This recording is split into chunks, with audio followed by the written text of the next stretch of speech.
किसान भाइयों नमस्कार। आज मैं आप लोगों को जैविक खेती के बारे में बताने जा रहा हूँ कि जैविक खेती क्या है। ठीक है, तो जैविक खेती कृषि का एक तरीका है जिसमें हम जो फसल उत्पादन करते हैं उसमें मिट्टी, पौधे, वातावरण और लोगों के स्वास्थ्य को प्राथमिकता देते हैं। इसमें हानिकारक जो रसायन हैं उनकी जगह हम स्थानीय परिस्थितियों के मुताबिक पारिस्थितिकी प्रक्रियाओं, जैव विविधता और चक्रों पर निर्भर खेती करते हैं।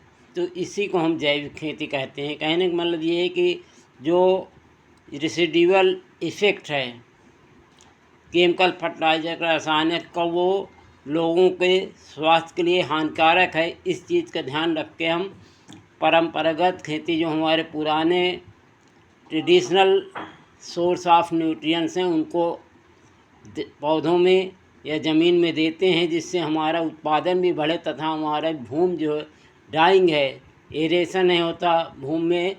पहले आप जानते हैं केचुए जो किसान मित्र कहलाते हैं वो रहते थे खेती में, तो उत्पादन भी होता था, हमारी भूमि की उपजाऊ शक्ति भी बनी रहती। इस प्रकार से पुनः हमें वैसी ही खेती करना है जो हमारे पूर्वज करते थे कि फसल चक्र अपना करके, या गोबर की खाद है, केचुआ खाद है, इन सब से द्वारा हमें खेती करनी है। इसी को हम जैविक खेती की संज्ञा देते हैं।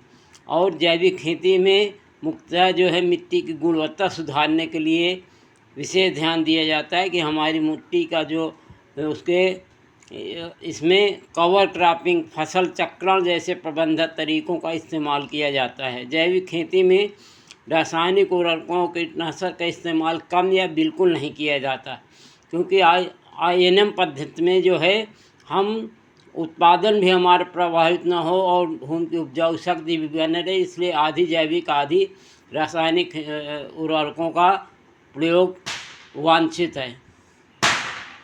जैविक खेती से मिट्टी का कटाव और क्षरण भी कम होता है। जो सॉइल इरोजन है वो काफ़ी कम हो जाता है। जैविक खेती से प्रदूषण भी कम होता है। जैविक खेती से उत्पादित फसलें मानव और पशुओं के लिए स्वस्थ होती हैं। जैविक खेती से मिट्टी की उर्वरता बढ़ती है और इसके रासायनिक और भौतिक गुण में बेहतर होते हैं। इस प्रकार आज की हमारी आवश्यकता है कि जैविक खेती को अपनाया जाए और जीवन को खुशहाल बनाया जाए, जिससे प्रदूषण को भी कम करने में सहायक है। तो धन्यवाद, thank you very much. I request you please like and subscribe my channel. Thank you.